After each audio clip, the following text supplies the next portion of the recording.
The most miraculous thing about Mount Athos may simply be the fact that it's still there. Over the centuries, it's been invaded by Crusaders, Ottomans, mercenaries, pirates, and Franks. The Nazis had their eyes on it, too. The 2,000 monks attribute their survival, not surprisingly, to divine intervention. But they've also been pretty crafty. Some of the measures they've taken will surprise you. If you'd like to come for a visit, though, it can be arranged, but it's not easy. First, you'll need a visa issued by the monks. And unless you're an Orthodox pilgrim, it can take a while. Next, you'll fly to Athens and make your way to a scruffy little town in northern Greece where there's no airport and where the roads are dicey.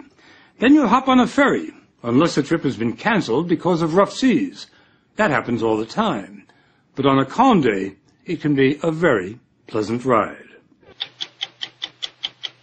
The story will continue in a moment.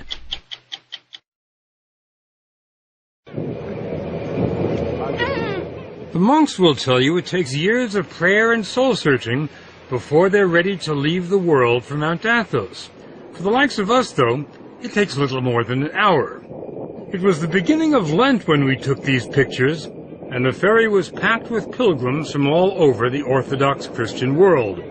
Greeks, Bulgarians, Serbs, Romanians, Russians. It wasn't long before the first monasteries came into view, and we thought we were sailing to Byzantium, to a fantasy land of castles and palaces.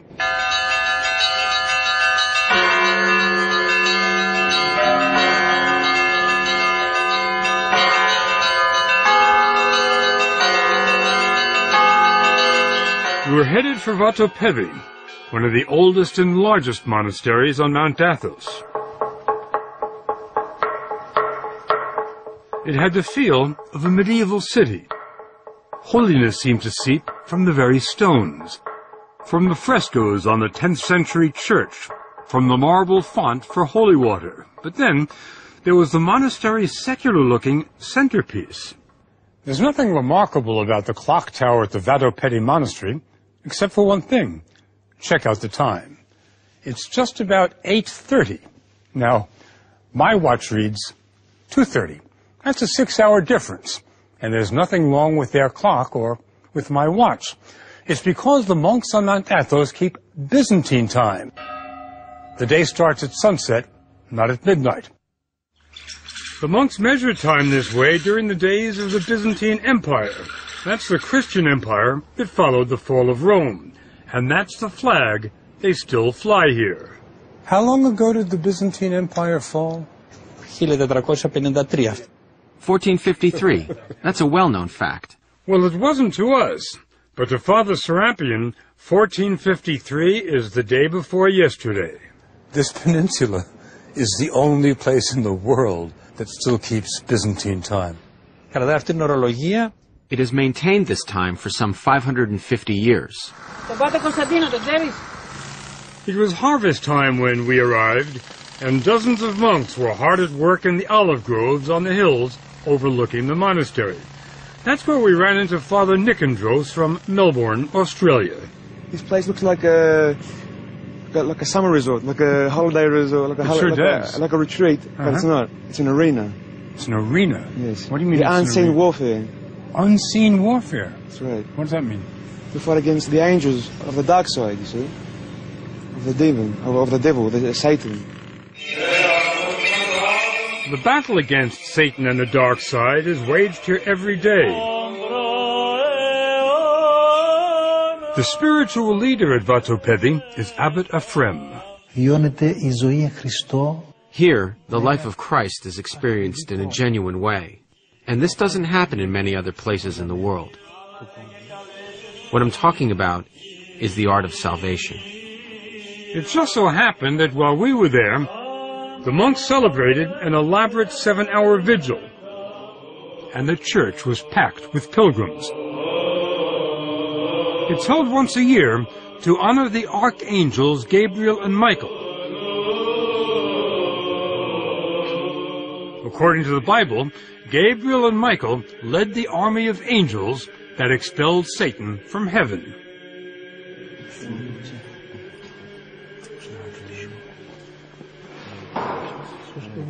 The church's relics are brought out every day, and pilgrims ask for the blessing of the saints. The most sacred relic on the entire peninsula is in this case, fabric said to be part of a garment worn by the Virgin Mary. The irony is that while the Mother of God is revered here, no other woman is permitted to even set foot on Mount Athos. It's been like that for 1,000 years. The reason, according to Orthodox doctrine, is that Christ gave the peninsula to his mother, and all other women have been excluded so as to fully honor the Virgin Mary. It's also been said that in the days before the ban, when women did come here, the monks became distracted and couldn't devote themselves entirely to prayer. They say it's been a lot easier since the last lady left. Keeping women out certainly wasn't much of a problem 300-400 years ago. Do you feel that's becoming problematic today? I don't think so, because the monastery itself and all the land around it is our property. And if we don't want women coming onto our property, we have every right to do that. Mount Athos may be the last all-male bastion in the world, and Father Arsenio says it has to stay that way. Here we are concerned solely with purity and our elevation to eternity. If women are permitted, they'd bring their families and their children. This place would become a tourist attraction and no longer a place of silence. If we wanted to experience profound silence, we're advised to go to Stavronikita. It's the smallest monastery on the Holy Mountain, but it has some of the most remarkable treasures. You stay in the silence just by walking in. There's no electricity here, so the icons and mosaics are illuminated only by shafts of sunlight and a few candles. St. Nicholas, the patron saint, John the Baptist, and the Virgin Mary. We were stunned by the magnificence of the art here, but then we ran into Father Maximus, a former professor at the Harvard Divinity School. He told us what we were seeing cannot be described as art. They're devotional objects, and they're part of the living liturgical life of the church. So we don't have any art, and we're not a museum. I mean, to put it starkly. Whatever you call it, it's priceless. That's why the monasteries have been invaded and plundered so many times over the centuries. The monks' most recent brush with history happened only 70 years ago. The Nazis were coming their way.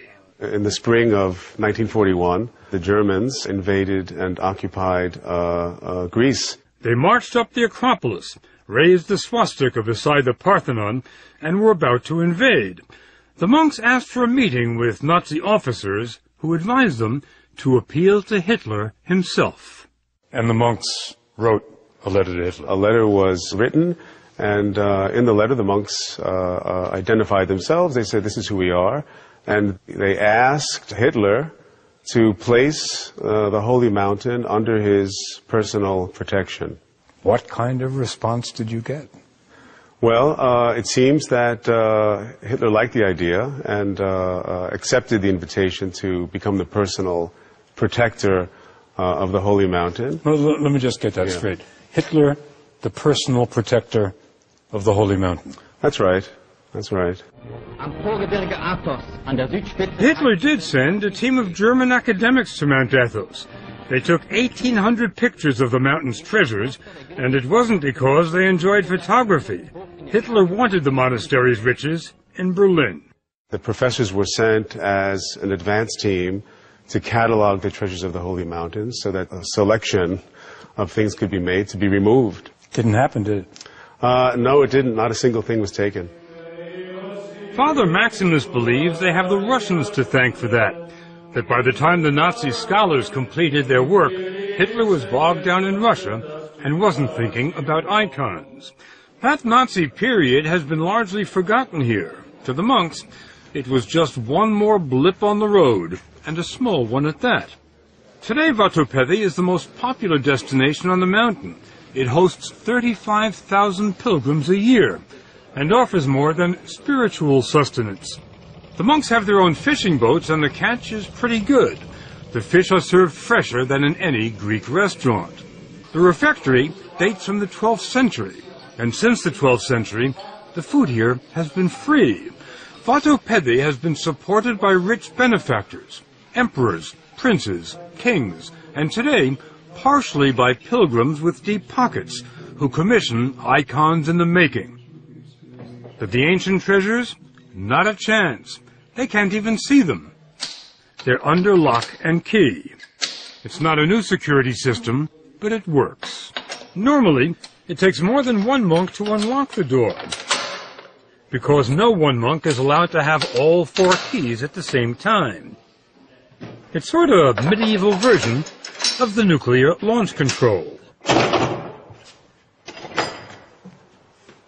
Do you keep those keys in your pocket, Father? Try not to. Father Matthew from Fond du Lac, Wisconsin, was given the abbot's blessing to let us into the inner sanctum. Once inside, there was still another hidden door. Behind the curtain?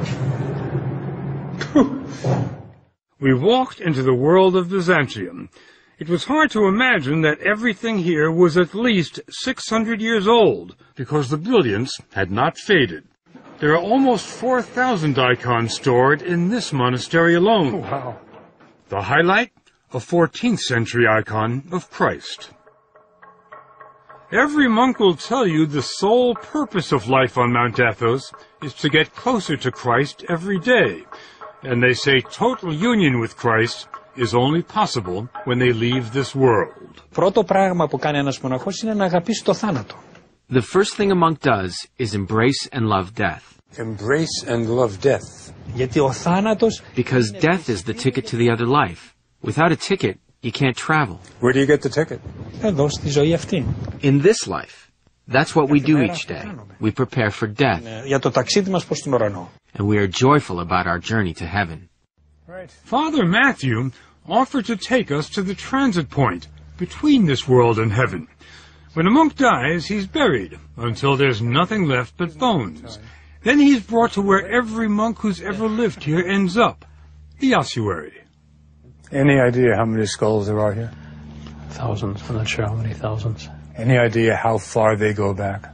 The ones here would be to the 16th century. When you look at the ossuary, what comes to mind? Mostly I see that this is where I'm going to be. I always like to say these are my future roommates. There was nowhere for us to go from there. So we headed back to the mainland. The monks invited us to come back any time. And if we do, or if our grandsons or great-grandsons do, after 10 days here, this much we believe. Mount Athos will not have changed at all.